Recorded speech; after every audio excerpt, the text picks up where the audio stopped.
seu emprego. 8h38, já voltamos com Folha no Ar, primeira edição. Hoje, segunda-feira, 31 de agosto de 2020, recebendo aqui no programa com o jornalista Luiz Abreu Barbosa, o professor e reitor da UENF, Raul Palácio. E nesse bloco, Aloysio, que encerra o programa, a pauta vai para a projeção, né, para o pleito a prefeito e vereador de Campos. Voltamos com você, Aloysio. Estava conversando aqui no intervalo, eu, você e o Raul, o Cláudio. E o Raul colocou isso no painel, em uma das respostas do painel publicado no sábado, no blog Opiniões na Folha da Manhã. A possibilidade, porque está sendo muito discutido isso, desde que eu vi o Raul falou aqui, na ideia dele de pacto, de chamar os sindicatos, e nós ouvimos, né, depois de ouvir empresários também, ouvimos os 3 grandes sindicatos, né? O Ciprozep, que é o dos servidores, independente de área de atuação, servidores públicos municipais de Campos, e os sindicatos dos 2 maiores gargalos da folha de pagamento, que são o Sindicato dos Médicos, o CIMEC, né? E o CEP, que são os professores. Ouvimos também eles. E eles colocaram, isso foi outras pessoas de outros painéis também colocaram. Campos tem hoje 1.000 DAS e 4.000 RPAs, né?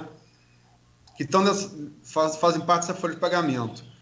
E esses sindicalistas colocaram que esses cargos são usados como moeda de troca política entre o executivo e o legislativo.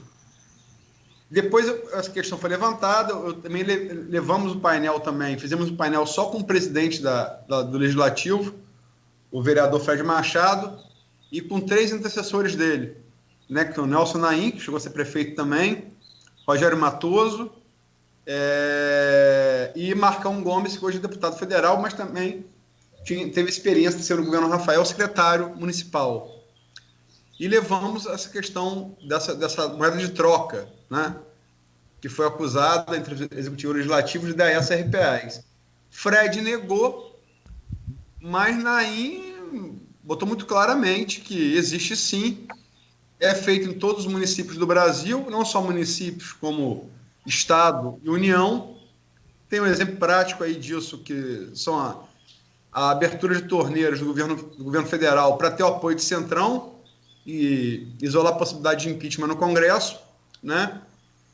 E tem exemplos vários em estados também, mas o Raul estava falando, e sugere no painel, e estava falando aqui no intervalo, e você também, Cláudio, dessa possibilidade de aproveitar os estagiários que as universidades produzem, o Polo Universitário de Campos produz, que não precisariam nem ser remunerados nesses carros DAS e RPAs. Então, eu gostaria, Cláudio, que você falasse da sua experiência que você narrou aqui no intervalo e que a Raul respondesse. E aí tem que achar um meio termo, Luiz, com relação à minha experiência, porque o que foi feito agora foi um concurso para a escolha de estagiários, onde a prefeitura, que antes era por indicação, e aí também tinha-se a conversa, mas não a prova de que ali o vereador indicava um filho, outro de um amigo, enfim. Mas aí a prefeitura, agora no governo Rafael, resolveu fazer um concurso. Foram aprovados os vários, agora que não me lembro, porém não foram chamados em virtude da pandemia. A prefeitura fechou, parou de funcionar vários setores ali do SESEC, então não precisou chamar esse pessoal, não pôde chamar esse pessoal. Mas é remunerado. O grande trunfo aí é achar o meio termo para fazer esse estágio que o professor está propondo sem a remuneração. Haveria interesse desses alunos, haveria a necessidade do estágio, é obrigatório, né? Até que ponto, professor, seria possível encontrar um meio termo nisso aí? Faz parte daquele pacto? Na realidade é o seguinte, a gente tem hoje, eu acho que algo em torno de 14 entre centros universitários e universidades aqui em Campos. Então, e temos os mais diversos cursos, desde direito até engenharia mecânica, engenharia materiais, enfim, temos uma vasta gama de cursos dentro da cidade. Temos odontologia, medicinas, enfim, temos tudo isso colocado. Eu acho que os estagiários são fundamentais para a prefeitura. De repente, a gente poderia, com uma ajuda de custo para os meninos poder chegar aos lugares onde estão, isso é o que é colocado, e eu acho que mais ou menos é isso que é colocado para os estudantes nossos, por exemplo, que estão em Macaé, que estão em outros lugares fazendo estágio, mas a prefeitura poderia colocar e usar dessa mão de obra como já faz hoje, entendeu? Hoje nós temos estagiários em quase todas as secretarias do município de Campos, uma parceria que a gente tem com o município, com o poder municipal. Hoje nós temos estagiários de vários cursos. A secretaria, por exemplo, não sei se é secretaria ou superintendência, acho que é superintendência de agricultura, nós temos ou chegamos a ter estagiário tanto da veterinária, quanto da agronomia, quanto da zootecnia. Então, esses estagiários é uma força de trabalho importante. Com a Secretaria de Educação, por exemplo, tinha um problema do atendimento às crianças com deficiência, e estagiário do curso de pedagogia da universidade eram os que atendiam essas crianças com deficiência, porque a prefeitura não conseguia contratar. Então, assim, eu acho que tem uma força grande dentro da cidade, que vem a partir das universidades, a necessidade de fazer estágio, entendeu? Então, o valor que poderia ser pago pela ajuda de custo é bem menor ao que é pago pelo RPA, ou que é pago, por exemplo, pela outra forma de contratação. E, por outro lado, teria total transparência, que é importante para a população. Chegar para a população e falar, olha, nessa prefeitura não temos nenhuma indicação. E foi importante que foi colocado lá também na Câmara Municipal, e já para colocar na própria Câmara, a gente chegou o momento de ter um estudante nosso do curso de administração pública, com ajuda de curso, trabalhando em cada um dos vereadores. Fazendo o quê? Fazendo as leis melhor, fazendo um trabalho de administração pública com ele, fazendo a interação com outras câmaras, ou seja, utilizar as universidades de forma correta. Nesse ponto também é importante. Então, a Faculdade de Medicina, eu não sei exatamente como é que é o estágio dele, mas tem que fazer estágio. Como é que a Faculdade de Medicina, por exemplo, poderia ajudar no caso dos hospitais? Ou como é que a gente poderia ajudar nos hospitais com alguns cursos que a universidade tem, como, por exemplo, biologia. Entendeu? Bacharelado em biologia, na própria clínica, na própria realização de testes, alguma coisa dentro desse sentido. Como estamos fazendo, por exemplo, com o coronavírus. Nós estamos assinando vamos assinar um convênio com a prefeitura, especificamente com a Fundação de Saúde, para assim que a gente arrecadar o dinheiro, começar a fazer os testes de novo da Covid-19 pelo PCR, e parte do nosso pessoal vai estar lá. E muito dele, ou quase 100% dele, trabalhando de forma voluntária. Ou seja, tem muita gente que se dedicaria a trabalhar para a sociedade. Então, assim, para que precisa contratar sem antes conversar com as universidades? Vamos conversar, vamos ver as áreas. Agora, logicamente, determinadas áreas não vai ter como, porque vai precisar de experiência. E essa experiência os estagiários não têm. Isso é um fato. Mas nessas áreas específicas, teriam que procurar qual é a solução. Então, tem assim, a prefeitura tem a gente, tem as universidades têm que se posicionar corretamente em relação à prefeitura. Eu acho que o pacto, claro que entra também dessa forma. Como é que a gente pode ajudar, inclusive, através dos nossos estagiários? Tanto na educação, quanto na agricultura, em quase todas as áreas, eu acho que os estagiários das universidades poderiam realmente ajudar ao desenvolvimento da cidade. Aqui o Mário Terra Areias Filho, advogado, ele coloca aqui, a título de informação, no streaming, no comentário do streaming do programa. A título de informação, os estagiários remunerados na área jurídica da Prefeitura de Campos há mais de 20 anos são realizados. Inclusive, o atual prefeito, falando de Rafael Diniz, foi um deles, estagiário de Direito. Mas, Raul, o que acho que ficou de fora aí, de falar de maneira mais direta, ninguém tem dúvida que esses estagiários... A última pergunta, antes de entrar na questão política mesmo, mas a pergunta também é política. Ninguém tem dúvida que as universidades de Campos, nos seus mais diversos cursos, sendo públicas, privadas, associações sem fins lucrativos, mas, enfim, que ela é capaz de oferecer estagiários gabaritados, as quais elas formam essas universidades nas mais variadas áreas. Mas até que ponto aproveitar elas, que seria uma solução para a gente sair dessa crise, de baratear o custo desse... Só para dar números, né? A gente fica falando aqui, para dar números exatos, Campos tem hoje 1.000 DAS ao custo de 3,2 milhões mês e 4.000 RPAs ao custo de 6 milhões mês. Esse é o tamanho da conta, né? E o número de terceirizados. Mas como utilizar isso, embora fosse uma saída não só para qualificar desses terceirizados, como para baratear, porque muitos deles seriam estágios não remunerados, mas como que isso fica na prática política, onde esses cargos de DAS, RPAs, como o próprio Naim admite, eles são usados como moeda de troca entre executivo e legislativo. Assim, quando a gente está colocando a ideia do pacto, evidentemente o pacto político é o primeiro deles. Então, essa moeda de troca, até porque, como não tem dinheiro no meio, ela vai começar a desaparecer. Eu não sou ingênuo, entendeu? Eu não conheço de nenhum caso, mas tenho certeza que deve acontecer. Mas também tenho certeza que com a falta de recursos ela vai acontecer menos ainda. Então, dentro desse pacto, é bom deixar claro que a gente precisa também modernizar a nossa Câmara de Vereadores. Entendeu? A gente precisa estabelecer uma política na Câmara de Vereadores de melhor atendimento à população. Hoje nós temos um problema lá a denúncia em relação à LERJ, mas é uma denúncia de utilização de dinheiro público economizado pela própria LERJ. Então, tudo bem, se foi colocado errado ou não, que eu duvido, mas de qualquer jeito estamos falando de um dinheiro que a própria LERJ economizou e está colocando para a sociedade, porque criou-se um fundo. A nossa Câmara de Vereadores tem que começar a pensar dentro dessa forma. E assim, a parte que temos de política velha, eu falo de política velha, esse conchavo, esse acordo, esse colocar a fulano em tal lugar e poder fazer, isso tem que desaparecer.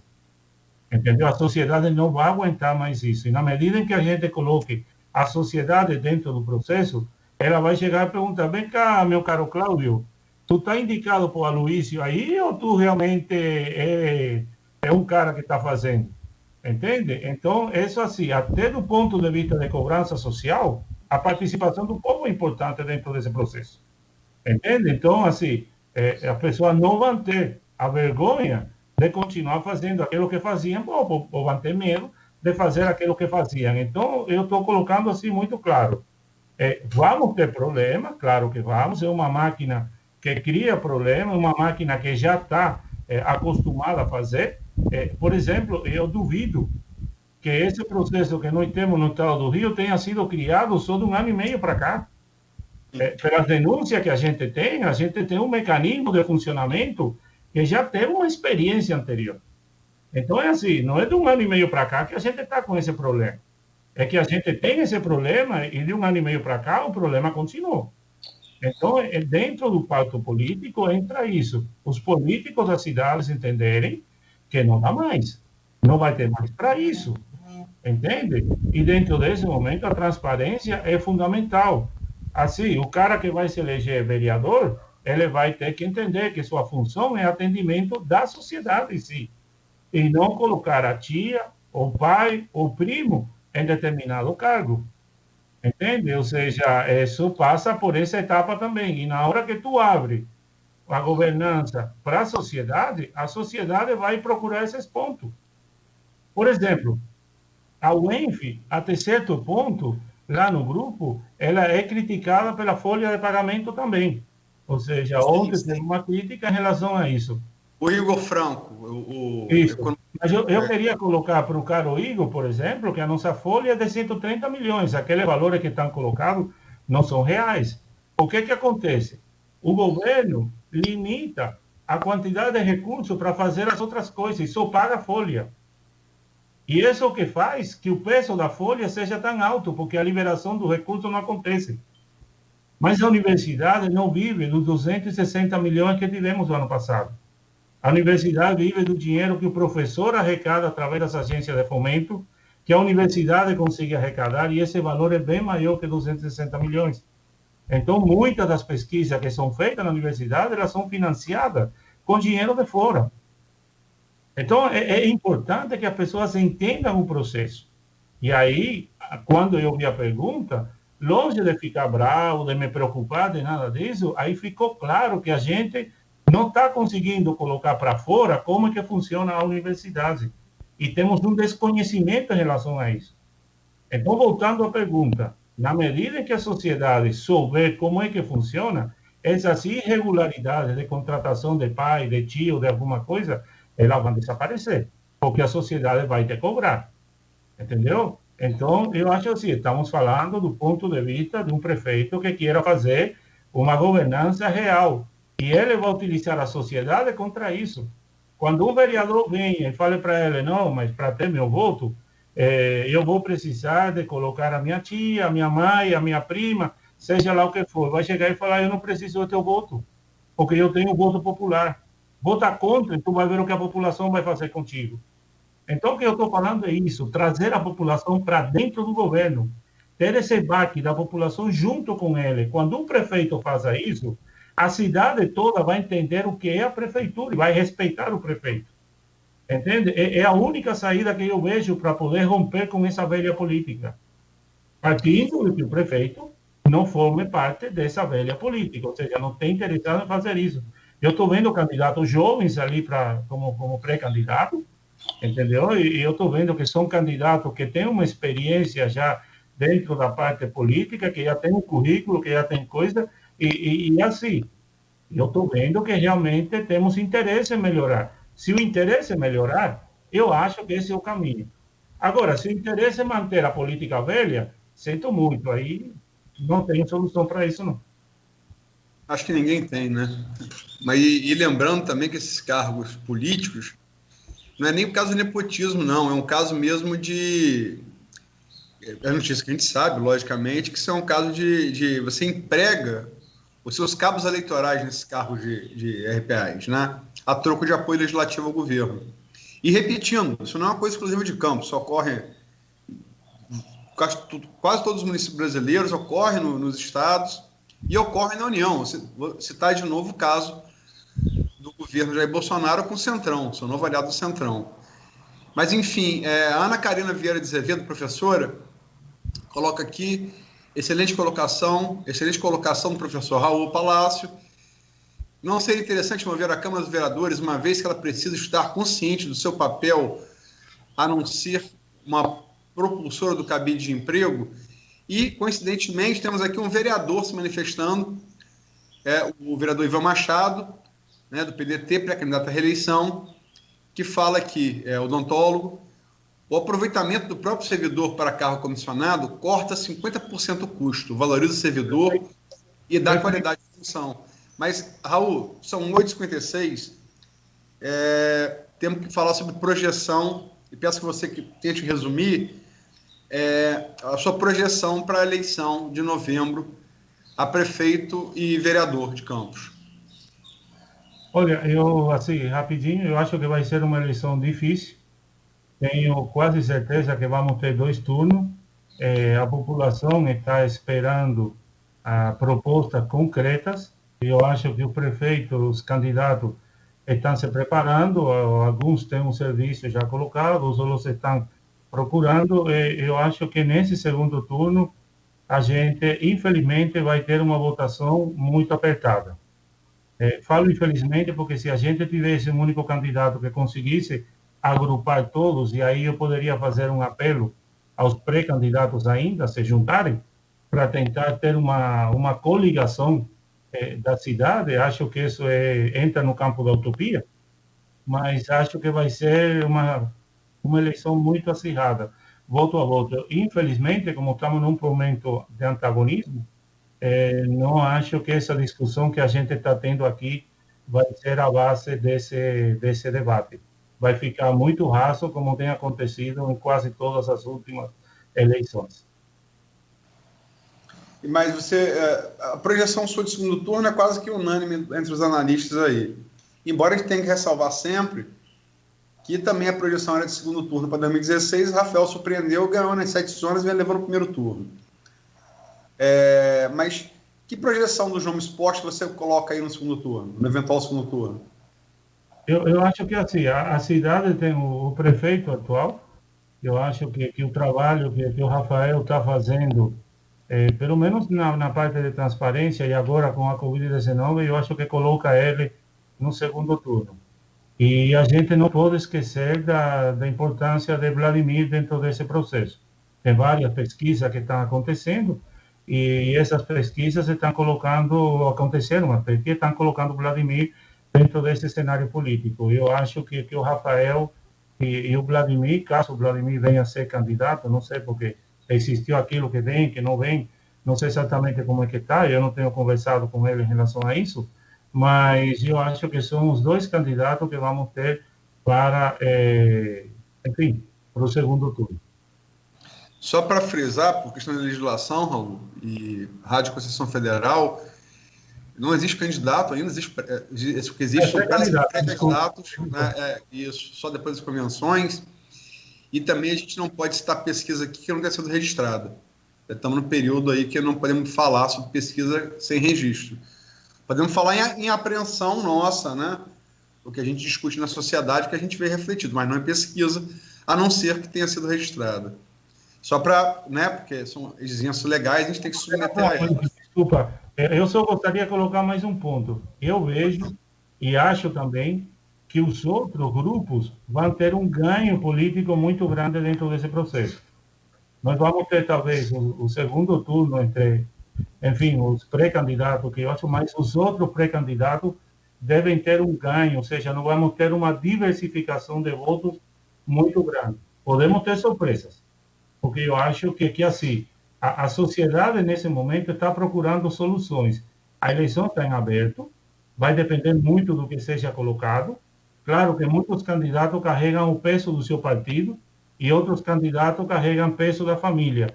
Também tem isso aqui em Campos, e eu não acho que vamos ter uma mudança assim do pensamento do campista de hoje para amanhã. Mas eu acredito que vai ter muito voto para muito candidato. Entende? Não vamos ter 2 candidatos que vão ocupar todos os votos para passar para o segundo turno. Não acredito nisso, não. Acho que muitos outros vão levar muito voto também. Porque, em princípio, para você ter segundo turno, você não pode ter polarizado 2 candidatos. Você precisa ter uns 3 ou 4 bem votados para daí ter segundo turno. Porque senão a probabilidade de você definir primeiro turno aumenta, se virar plebiscitário entre um e outro, né? E dentro desses nomes aí, o nome de Caio Viana também é um nome muito falado, também está nessa tradição aí que você falou, familiar. Tem também, tem vários, né? Tem o Bruno Calil, que é do grupo dos Bacelar, médico, esteve aqui conosco, todos estiveram conosco aqui, né? Você tem aí essa herança bolsonarista, que é disputada entre alguns pré-candidatos, Alexandre Tadeu, né, com apoio da Universal, da Record, Roberto Henrique, do Odisseia, você já citou.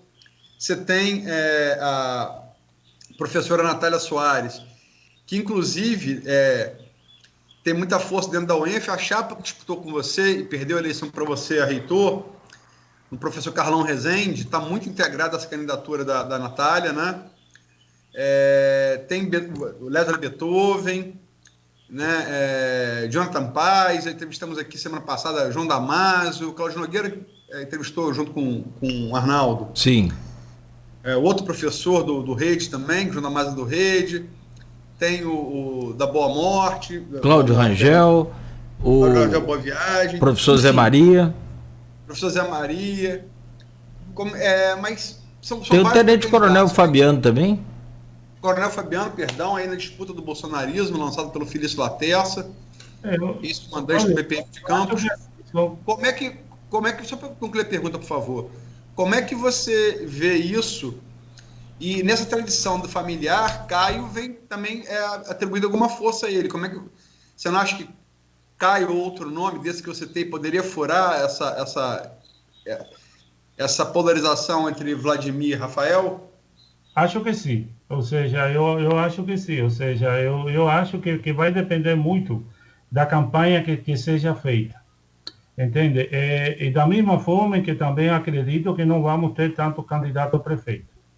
Nós temos muito pré-candidato, mas eu acredito que deve acontecer coligações, discussões, junções, para a gente ter um mínimo uns 4 ou 5 candidatos dentro desse processo.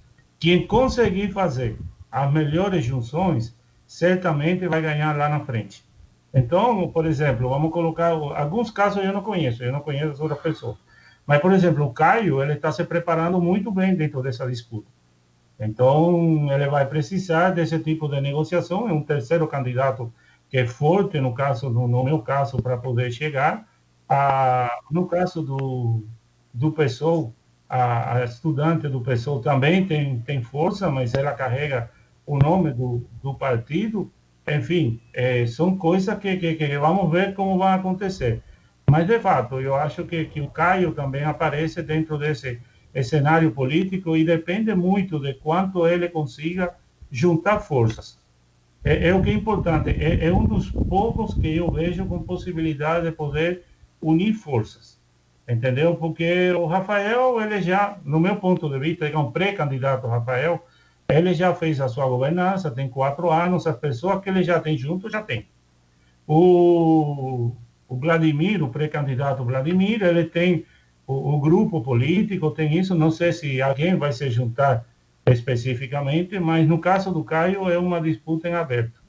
Ele consegue juntar todos os que tem ou fazer uma frente ampla dentro desse processo. Então, eu não estou posicionando-me a favor de um e do outro, estou fazendo uma avaliação política do processo. Então, é assim, eu acho que ele consegue juntar, e no segundo turno, qualquer um dos 3 que esteja lá, quem vai ganhar é que consiga unir os votos dos outros. Então, enfim, vai ser uma disputa muito acirrada, todos vão ganhar uma boa quantidade de votos, e a Câmara, embora muita gente ache que não vai se renovar, eu acho que vamos ter uma dispersão muito grande de votos na Câmara. Não sei se vamos ter toda a modificação que eu acho que vai acontecer, ou seja, vamos ter vereadores novos dentro desse processo, pessoas que precisam se posicionar e que vão ganhar a credibilidade. Então, a população precisa votar. E outra coisa, vai ser uma eleição com pouco dinheiro, o que realmente, no meu ponto de vista, é bom para a cidade. Entende? Quanto menos recursos a gente tenha na campanha eleitoral, digamos assim, menos coisas não cidadãs podem acontecer. Então, vai ser mesmo o candidato com as suas ideias e tentando convencer a população de vir junto com ele. Eu acho que esse trabalho tem que ser feito. Chamar as pessoas, utilizar o tempo que tem para poder chamar e governar junto com ele a cidade de Campos. Enfim, é o que eu penso. Eu normalmente não gosto de ficar em cima do muro, não? E às vezes isso me dá problema, logicamente, mas eu acho que são esses 3 candidatos que vão para frente, porque Caio tem a possibilidade de poder somar muita gente. O Rafael, ele tem a máquina pública e o trabalho que está fazendo agora com a Covid-19 aumenta muito as chances dele. E, por outro lado, o Vladimir está fazendo um excelente trabalho como deputado federal. Inclusive, é bom deixar claro aqui, trazendo dinheiro para poder terminar o prédio da UF. Da UF Campos. Então, eu acho que esses 3 saem na frente e na possibilidade de poder unir pessoas à sua candidatura é o trabalho que deve ser feito agora. Mas, enfim, vai ser uma eleição difícil. Raul, são 9h06, passamos aí do horário de encerramento, mas você é cubano e Cuba está para os Estados Unidos com todas as suas relações conflituosas ao longo dos tempos, desde lá de José Martí, bem antes de Fidel, a guerra lá, Roosevelt lutou, não o Franklin Delano, mas o Teddy Roosevelt lutou para libertar vocês lá da Espanha, lá no século XIX, mas enfim. Em 2 palavras, que nós temos a peculiaridade esse ano, que temos eleições presidenciais nos Estados Unidos, em 3 de novembro, e depois temos em 15 de novembro a eleição a prefeito nos municípios brasileiros, com o segundo turno no dia 29, se eu não me engano. Como é que você vê, assim, 2 palavras, a eleição dos Estados Unidos entre Trump e o Biden? Eu acho que assim, primeiro para a primeira parte da pergunta, para te colocar quão próximo para os cubanos, Miami é a região de Cuba que fica mais próximo com os Estados Unidos, entendeu? É a região que faz fronteira mesmo, terrestre, com os Estados Unidos. Então, assim, o sentimento da gente em relação a Miami, nesse sentido, até porque vários políticos de Miami são cubanos. Eu acho que vamos ter uma eleição complicada nos Estados Unidos, de fato. Quem sembra ou quem planta tormenta, recolhe tempestades. Então, o Trump está com um discurso muito forte, muito agressivo, e acho que isso vai terminar prejudicando ele. Nós temos um movimento social nos Estados Unidos, especificamente contra o racismo, muito forte. Vamos ter, ou devemos ter, uma participação da população negra nos Estados Unidos muito, mas muito forte dentro dessa eleição. E acredito que Joe Biden ganhe a eleição, principalmente pela vice que ele escolheu. É uma vice... Kamala Harris. Isso, é uma vice mulher, é uma vice de muito prestígio, é uma vice muito bem posicionada, é uma vice realmente de muita qualidade. Então, eu acho que os democratas, vão ganhar a eleição, mas eu posso estar errado, porque também achava que a Hillary ganharia. E, de fato, ganhou. No voto, ela ganhou, só que o sistema americano é um pouco mais complexo que tu ganhar no voto. Mas o mundo precisa que, não tanto que um baile ganhe, o mundo precisa que Trump perca. A gente precisa dar uma volta nessa página, deixar para trás e voltar para frente, porque, inclusive, estamos tendo manifestações fascistas na Alemanha.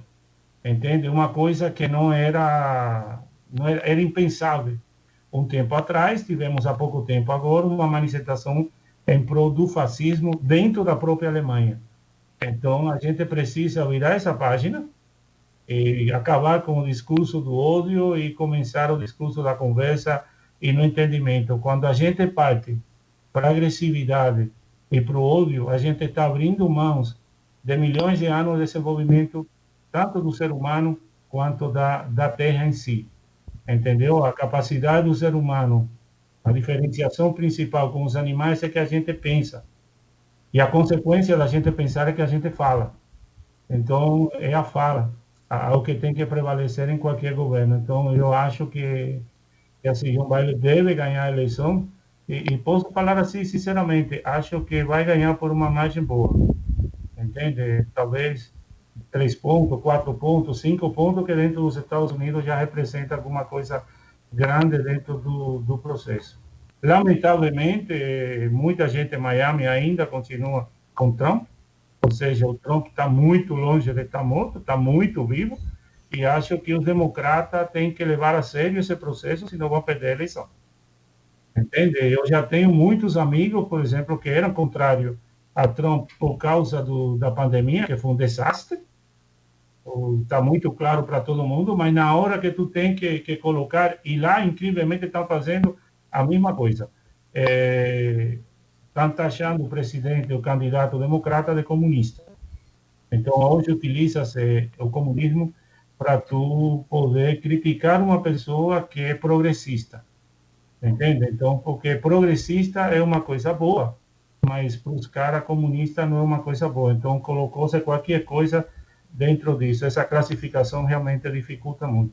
Eu acho que o progresso vai levar os democratas ao governo. E eles precisam disso, senão a democracia americana vai ficar ainda com mais problemas que o que tem hoje. Tá bom, Raul. Muito obrigado aí pela entrevista. Agradecer a você, né, pelas sugestões, pelas alternativas propostas para essa crise complicada que o campo está passando. E é isso. Obrigado aí. Um abraço. Tá, obrigado a vocês, mais uma vez agradecer o trabalho que a Folha está fazendo e todo o debate que ela está gerando em termos da economia da cidade, sem partido, bem aberto, onde se dá a possibilidade de todos poder conversar sobre qualquer tema. É um trabalho muito, mas muito necessário, e eu acho que isso ajuda muito o fortalecimento da democracia e ao debate em si da democracia, que é tão importante. Obrigado a todos, obrigado o pessoal do streaming, o pessoal da rádio, enfim. E, enfim, fico à vontade para poder conversar. O professor adora conversar. Muito Então, obrigado, professor. Se vocês quiserem, a gente conversa. Meu caro Cláudio, obrigado aí, tá? Deu certo, meu caro, ainda bem. Não caiu em momento algum. Não, deu não. Perfeito aí a conexão. A internet nos ajudou, entendeu? Perfeito. Bom dia para o senhor, boa semana e obrigado pela entrevista também. Um grande abraço. Bom, são 9 horas e... Tá. Abraço, se cuidem. Obrigado. Abraço. Todos Bom, nós. 9h13, Aloysio, até amanhã às 7 da manhã. Com mais um Amanhã Folha eu vou Nova. anunciando daqui a pouco o entrevistado, falta fechar o entrevistado de amanhã, mas daqui a pouco vou estar anunciando no blog, na página da rádio, Perfeito. em Folha 1, o entrevistado de amanhã. Perfeito. Mas vamos seguir essa semana inteira, porque a gente está nesse período interregno, né? O período das convenções começa hoje, vai até o dia 16, e vamos aproveitar esse tempo para aprofundar esse debate sobre a crise financeira do município, que, no meu ponto de vista, e me acho calçado em fatos para afirmar, é muito mais importante que o próprio debate eleitoral, né? Como é que a gente vai fazer para sair dessa situação financeira que é muito complicada? Não tenha dúvida. E as pessoas precisam acordar para isso. A gente precisa cair. Isso afeta diretamente a vida de todo mundo. Não tem ninguém de fora. Ninguém de fora. Exatamente. Não tenha dúvida de que esse debate aí, eu acho que foi o fato mais relevante até o momento aí, essa pauta de economia, não tenha dúvida, tem um valor fundamental neste momento agora. Bom, 9h15 então, até amanhã às 7 da manhã com mais um Folha no Ar, primeira edição, e você segue ouvindo aqui a Folha FM, oferecimento dos laboratórios Plínio Bacelar e Clínica Proteus.